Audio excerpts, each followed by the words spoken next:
வணக்கம் நண்பர்களே, இது தமிழ் நண்பன் சர்க்கட் சேனல். இப்போ நான் பார்க்க போகிறது மெட்ராஸ் ஹைகோர்ட் சம்மந்தமான ஒரு சின்ன தகவல் தான். ஸோ இதற்கு தேர்வுக்கு எல்லோரும் அப்ளை பண்ணியிருப்பீங்க. ஸோ இந்த தேர்வுக்கு அப்ளை பண்ணினதில் ரிஜெக்ஷன் லிஸ்ட் அப்படின்றது கொடுத்துருக்காங்க. ஸோ இங்கே மேலே கொடுத்துருக்காங்க பாருங்கள், rejection list of candidates for the post of typist, telephone operator, cashier, Xerox operator இந்த Madras court service.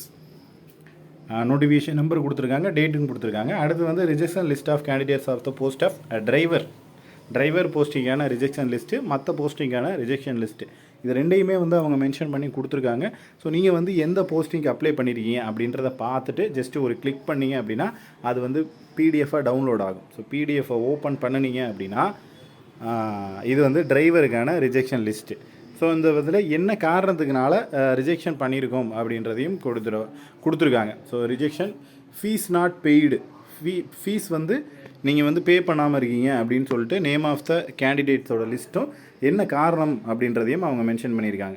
So almost பார்த்தீங்க அப்படின்னா 16 பேஜஸில் இதுவே இருக்குது. டிரைவர் போஸ்டிங்கு ரிஜெக்ஷன் லிஸ்ட்டு பார்த்தீங்க அப்படின்னா உங்களுக்கு அப்ளை பண்ணதே இவ்வளோ தான் இருக்கும்னு நினச்சா கடைசியாக ரிஜெக்ஷன் லிஸ்ட்டே இவ்வளோ வருது. ஸோ அப்ளிகேஷன் ஹெவியாக இருக்கும்னு நினைக்கிறேன்.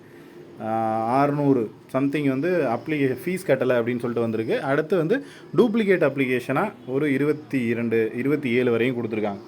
ஸோ இந்த காரணம், நிறைய காரணத்துக்குனால அப்ளிகேஷன் அப்படின்றது ரிஜெக்ட் பண்ணியிருக்காங்க. ஸோ செக் பண்ணி பார்த்துங்க, உங்களுடைய பெயர் அதில் இடம்பெற்று இருந்துச்சு அப்படின்னா நீங்கள் தேர்வு அப்படின்றது எழுத முடியாது, உங்களுக்கு ஹால் டிக்கெட் அப்படின்றது வராது. எனக்கு தெரிஞ்சு இன்னும் ஒரு 2 நாட்களில் இந்த தேர்வுக்கான ஹால் டிக்கெட் அப்படின்றத அப்டேட் பண்ணிடுவாங்க அப்படின்னு எதிர்பார்க்கலாம். வேறு ஏதேனும் சந்தேகங்கள்லாம் கீழே கமெண்ட் பண்ணுங்கள். நெக்ஸ்ட் அடுத்த வீடியோவில் பார்க்கலாம். தேங்க்யூ.